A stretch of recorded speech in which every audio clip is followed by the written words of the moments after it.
Hey everybody, welcome back to the podcast. Thanks for joining me. So I want to take the opportunity with the podcast, since I get so many questions about how I raise my pups, the different things I do with my mothers, my different breeding type programs and stuff. I thought this is a great opportunity because I've got a litter of pups on the ground. So they were born Mother's Day. Really, honestly, an uneventful delivery. It was actually probably one of the better ones I've dealt with. Very easy, very steady, consistent. But I did make some changes this year for the fact last year, Ari threw a pup that had a birth defect. Okay, I call them fupa pups. It's something I do not like to see. And when it comes to birth defects, they just happen. Sometimes they just happen. But when things happen with my dogs, I always question myself. What did I do wrong to have caused this? Because as you know, or as you should know, when you own a dog, when something happens, 99% of the time, it's human caused. Like a bad behavior. They don't just pick up bad behaviors. Chances are they were caused. And it can be as simple as laughing at them while they're doing a bad behavior. And they pick it up right away because why? They made you happy. So, thinking that way, I started researching, looking at reasons why birth defects happen. It's either an environmental issue like, flea sprays, stuff you're putting on the ground, things are near. So this year I made sure that not only her kennel, but her big free run area was free of all chemicals. I did not spray any flea spray. I did not do anything like that. I completely changed that. Also, what I did is I took her off all processed food. Did not feed Ari's any dry dog food whatsoever. Now, I'm not putting dry dog food down. There is some amazing dog foods out there, and I have one that is a very good dog food, and I trust it, but here's the deal. When it comes to producing puppies, you want to alleviate any chemicals. And within dog food, there are preservatives. With those preservatives can and will be problems. So I chose to take that different track with my dogs. So I cooked all of Ari's meals. She was on a turkey base. It's a nice lean protein, and then added in the vegetables and different proteins I wanted. Now when I cook all that, I also do additives into it. So I do bone meal, alfalfa meal, there's bran, there's kelp, there's oats, things like that I add in. And I always add in eggs because it is a wonderful 5 grams of protein per egg, natural proteins. So I changed it, and I was anxious to see if there was going to be a change in these puppies. Now, what I saw was a huge change. 8 healthy, big pups. Now, on top of that, almost every one of the pups was born in the bag and no meconium. There was no stressed out pups, which this was, crazy first, because normally you always get a pup that's a little stressed, been in the birth canal a little too long, and they'll, get the meconium in the sac or all over them. This time, none. And on top of it, the sac, I felt as if I needed a machete to open it up. They would plop out in this beautiful sac, and I wish I would have taken a video of it or a photo because it was so cool. But I'm on a system where, when I deliver all the pups, my hand's the first one it touches them before they're even born. Pull them out, lay them out, immediately cut the umbilical cord, control that, because that can be a very dangerous situation if you just let mom chew it off. So, and then once I have the umbilical cord cut, I move to sucking out the lungs, the mouth, the throat. I do all that. Once that pup has been born, cleaned up, cut, immediately it goes straight to mom. Straight to mom. Now, normally, what I have to do is I have to put my finger in the pup's mouth and put the nipple right in its mouth to get it to learn to suckle. These guys, there was none of that. As soon as I even got him close to mom, that head started shaking back and forth and that mouth went wide open, and it was just a matter of getting them right up to her, and they all latched on. They were so much more vibrant, just diving, in to eat. So it was a whole different setup for me. So that is where I'm going from now on. Strictly homemade food, no processed food for any of my moms.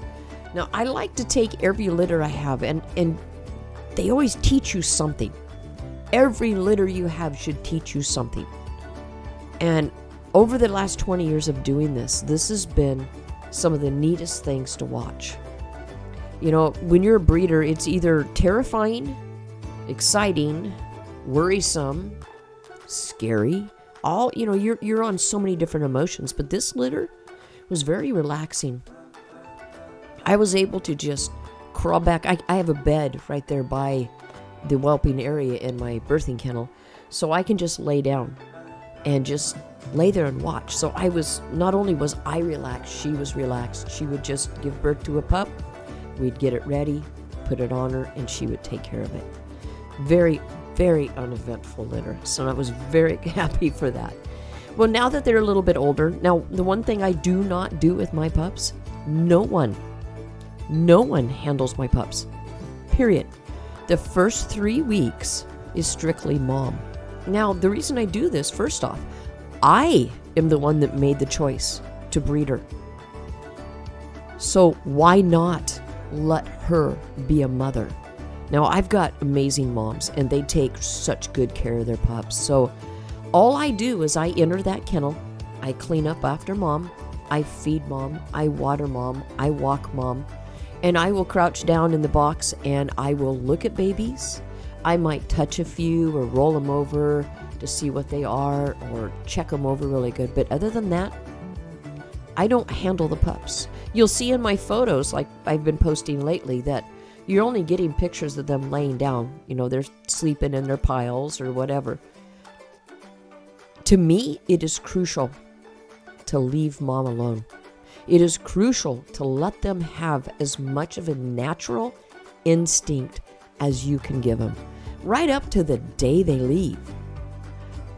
Later down the road, when they're a little older and can be handled, then there'll be a select few people that will be able to enter the kennel. Now, normally all I do is the people who are buying pups are the only ones that enter the kennel.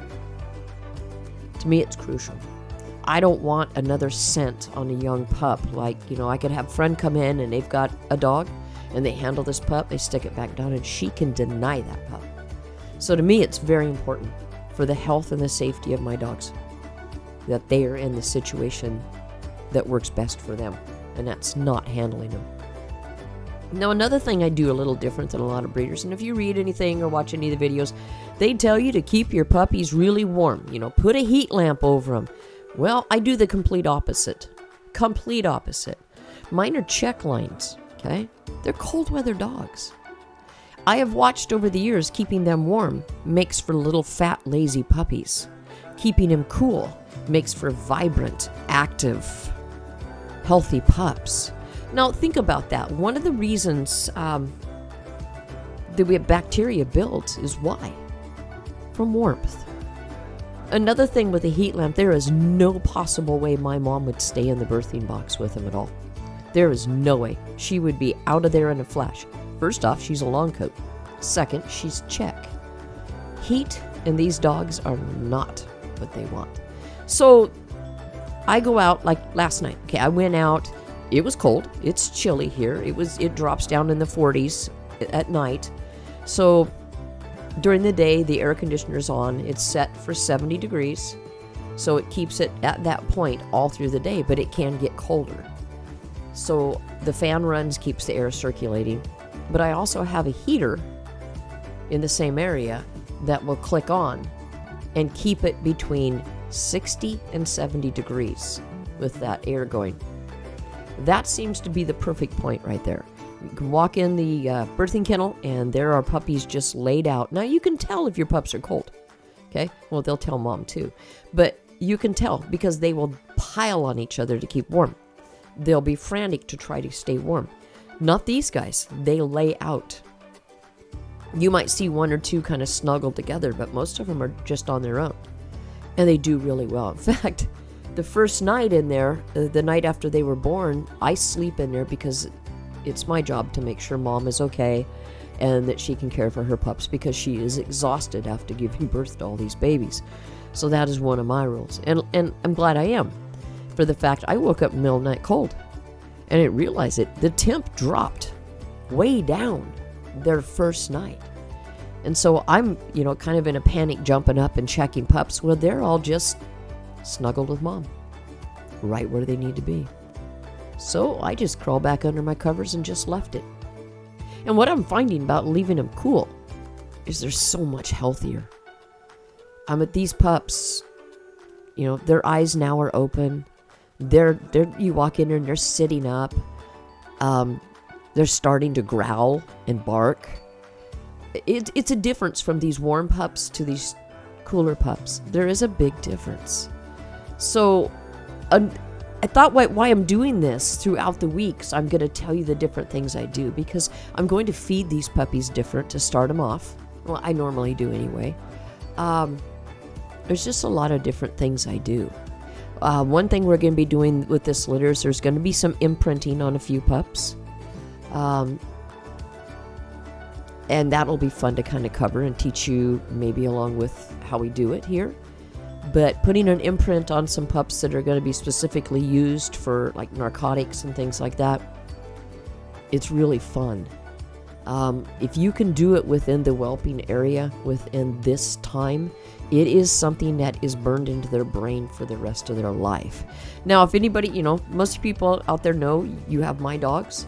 When they come back here, they know exactly who I am. Exactly. They can be gone years. In fact, I had one, I believe he was 5 at the time, came back to see me, growled at me, didn't want anything to do with me, so I just sat down in the grass, and I said, just let him come up and sniff me. He came up and gave me a sniff, sniffed again, and then dove in my lap. He knew my scent.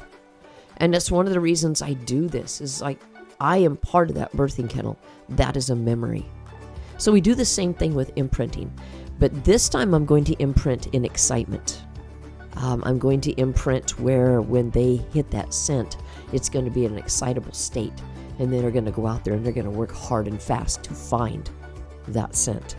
So it's going to be very interesting, but I thought I'm going to take the time each week and sit down here and kind of cover things. There's a lot of things I do and a lot of things I don't do that are normal to other breeders. My number one goal is the health of my dogs and my puppies. Health is number one. Okay, and there's a lot of ways to do this without jeopardizing the health of your pups. Now, a lot of you know my take on x-raying your females. I will not do it. Now, I was mentored by a vet for several years. It was wonderful to have her in my life, to be able to pick up that phone, go down to her place. She just happened to live right down the road from us, and be taught how to do different things. Well, she also taught me a lot about do's and don'ts. Okay? Now, everybody jumps on the bandwagon to have your females OFA'd. Well, it would be wonderful if they only took one x-ray, but they don't. When Danny had his x-rays, it was 9 different shots. Now, if any of you think about this, okay, because I have a lot of breeders write to me and go, oh, my vet just laughed at that. That's just crazy.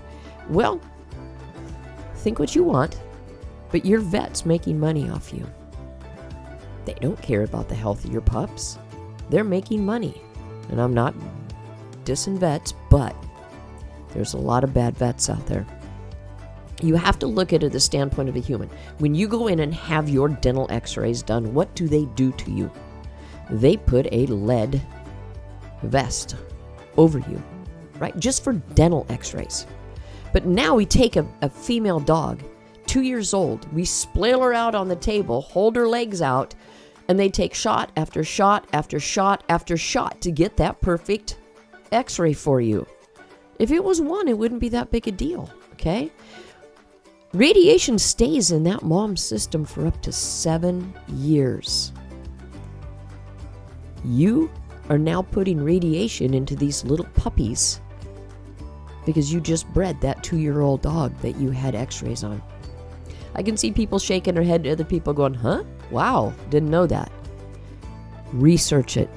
You will find on the internet a lot of crap information about how it's not, it's not going to hurt them. Well, that's only if they do 1 x-ray, but they don't do 1 x-ray.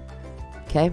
So I made that choice years ago, and it shows for the fact in 20 years, I have never thrown a pup with bone issues, anything like hip dysplasia, elbow dysplasia, because the one thing that radiation does cause is cancer and bone issues. And you have some breeders that go out there and they will x-ray their females while they're pregnant so they can count puppies. I still don't understand that. You just double jeopardied your dogs. You just x-rayed your puppies. So your chances of cancer and hip issues and things like that just skyrocketed. You can believe it. You don't have to, but this is how I do my program. Because when I hand a pup off to someone, I want to know this pup is going to live as long as it should. Now, things happen in life. You can wear your dog down, too much exercise, too much jumping, and things can happen later in life. But true hip dysplasia shows up around 6 months, between 6 months and a year. Okay, so why would you do that to a pup? Why would you x-ray your mom to count puppies? They all come out. In 20 years, I have never had to have a C-section. There are ways to manipulate those puppies to the birth canal. Let gravity do its job. You can stand mom up on her hind legs and rub her face, with her feet on your chest, and you're letting gravity do its work. There are so many other ways to get around. Stay away from your vet. Because the first thing they're going to say is, let's do a C-section. You just destroyed it. You just destroyed it. Think out of the box. When somebody says, this is the normal way we do it, I always look at things as there's got to be a better way. There has to be a better way of doing this. A lot of times these health tests that we are doing to our dogs are causing more problems, because why else are we having so many hip issues and so much cancer in all of our dogs' lines? I chose not to do it, and I am producing healthy pups. Period. The proof is in the puppies. And honestly, I can sit here and tell you all day long about OFA. Here's a fact. If you have a male and a female and both their hips are x-rayed and they rated excellent, that does not mean you can't throw a pup with hip dysplasia for other reasons. If it's in the genes, it's in the genes. If you have double jeopardied by x-raying them, you just took that chance. Now see, I won't do it. My goal is a healthy pup that goes to a good home and has a great life. It's hard enough now because shepherds tend to die between 9 and 13 years old. We've got one that's going on 13 right now. And it's just a fact. Things start going wrong. They don't have a long life. So my goal in my pups is to always make sure that gap between now and later is a very healthy one. My goal is to make sure that people who buy my dogs don't have to go to a vet. Not only that, they've got me to fall back on. So I do different things. I handle things differently because number one is the health. So I'd like to cover these things for the next couple weeks and kind of let you know why I do things and how I do it and the different type of feeding. If you guys want to get into creating your own dog food for your puppies, it is amazing and it is easy and it is cheap. Everything that is on your dog food bag, roll that bag over and cut out that little label right there and get on the internet and start looking up things. Things you can't pronounce, look them up. Alleviate them out of your food. I do the bone meal, the alfalfa meal. Okay, like everybody thinks it's expensive to cook your own dog food. It is not. One 50-pound bag of alfalfa meal is $15. Now you bag it up, and this is what I do. I bag mine up in gallon bags, and then I store them away in the big plastic tubs. So I have a stockpile of food. So I don't have to buy anything for weeks and weeks and months on end here.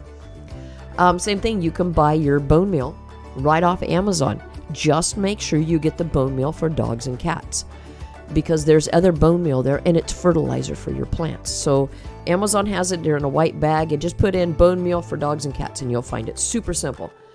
Kelp, same thing. You can buy kelp, oatmeal, 50-pound bag of oatmeal. It's all stored. So my cost for all of that was like one bag of dog food, $37. But it's enough for months. Now you add your meat to it. Right now is a great time to go buy a big old turkey or some chickens and boil them, cut them up. I would recommend, if you have 1 or 2 dogs, just do a big pot on a Saturday, Sunday. Boil up your big pot, all your vegetables, everything you wanted. I do all different vegetables. Add to it and bag it up in portions, feeding portions, and stick it in your freezer. Now all you have to do is get up in the morning, while you're fixing your coffee, throw a bag in some warm water in your sink and add some water to it, and you're done.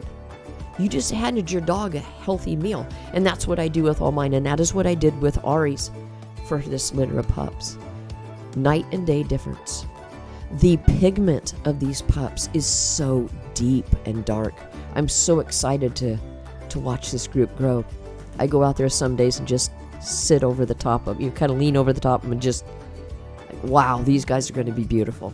Now, it's my job to watch these pups, interact with them later, and figure out whose drives are where and who's going to get them. Because I don't go with my waiting list. It isn't about who's first on the list. It's about finding the perfect pup for them. Because I have to make sure, since these are check lines, that nobody ends up with a dog that's too much for them. So I don't ever let people just come and pick a pup. Well, I do, but you have to have knowledge of what you're doing.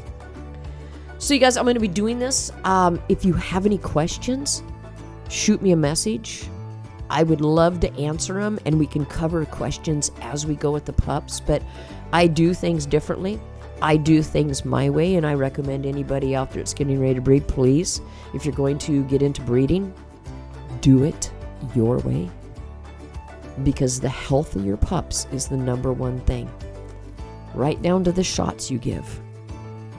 So, guys, if you want to get into breeding, and for all of you out there that want to, here's kind of a neat way to put it. You want to breed your dog because, yours is pretty, or you want your kids to watch them. Are you prepared? I'm dead serious. You need to be prepared when you have 10 puppies to find them the perfect home, to understand each of your pups are different and should go to different people. And not only that, are you prepared to put a newborn puppy down if there is a health issue? Can you do it? It's not easy. Everybody seems to think that being a breeder is such a great thing and, wow, you've got the best job ever, playing with puppies. It's not. It's not. It can be the most gut-wrenching, heart-wrenching job you've ever dealt with. I've had to do it. It's not fun. So that is why I'm so crucial on health, because I hate it that much. I don't want to put a baby down. It's not at all what any of us want to do. But you got to be ready for things, because there's some things that happen to pups that they cannot recover from. So you guys, hey, thanks for hanging out with me. I'm going to keep this going. Please send me your questions. I'd love to answer them and kind of explain a little more why I do certain things and why I don't do a lot of the normal things. And 99% of it is because I want the health of my pups is the first thing ever. So you guys have a great day. Thanks for hanging out with me, and we will talk to you soon.